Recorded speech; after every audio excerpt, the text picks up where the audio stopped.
અમારા રાયગઢ ગામના પશુપાલકોએ દૂધને કાજળ સમજી, પવિત્ર સમજી, ધર્મની રીતે પણ આપણી સંસ્કૃતિ પ્રમાણે દૂધને રસ્તામાં ન ઢોળાય એવી ભાવના સાથે એમને દૂધપાક બનાવી અને અમારા તમામ બાળકોને એમને આજે 2 ગ્લાસ દૂધપાક પીવડાવ્યો. બાળકો પણ ખુશ થયા અને ખરેખર એમને આ સંસ્કૃતિનો એક સદુપયોગ કર્યો કહેવાય. આમ દૂધ રસ્તામાં ઢોળવું એ બહુ ખોટું છે. દૂધનો દુરુપયોગ ન કરાય. આ ઈશ્વરને ચડવાવાળું કાજળ છે, તો કોઈ ગરીબોનું દાન કરો. એ રીતે તમે વિરોધ કરશો તો એ સારું લાગશે. છેલ્લા 5 વર્ષનો આંકડા બોલું તો 20% સમથિંગ 17%, 18%, 19%, 22% સુધી ભાવફેર વહેંચેલ છે. જ્યારે આ સાલ એકદમ અડધો એટલે કે 9.75% આ સાલ ભાવફેર આપ્યો છે આ લોકોએ. એટલે એક તો દૂધનો ધંધો એક તો મૃતપ્રાય અવસ્થામાં થઈ ગયો છે. નવી પેઢી તો આ ધંધાને સ્વીકારવા માગતી જ નથી.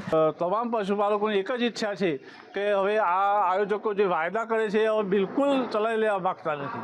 સીધો જ ભાવફેર ટાઈમ ટુ ટાઈમ જાહેર કરી દેવાની, ખાતામાં નાખી દેવાની જરૂર છે. 20%ની સમથિંગ 18 થી 20%. જે દૂધ બંધ કરવામાં આવ્યું છે એ દૂધનો વેડફાટ નહીં, પરંતુ અમે અમારા ગામના સમાજ વતીથી અને અમે પોતે દરેકને રાયગઢ ગામની શાળાના 1200થી વધુ બાળકોને અમે દૂધપાક બનાવીને આપીએ છીએ. તેમજ ગરીબ લોકોને અમે એ દૂધપાક આપીએ છીએ.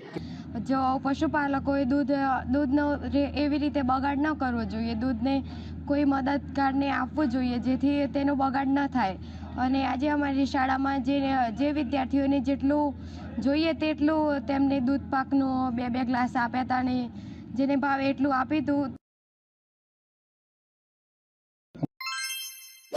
Modasa Media.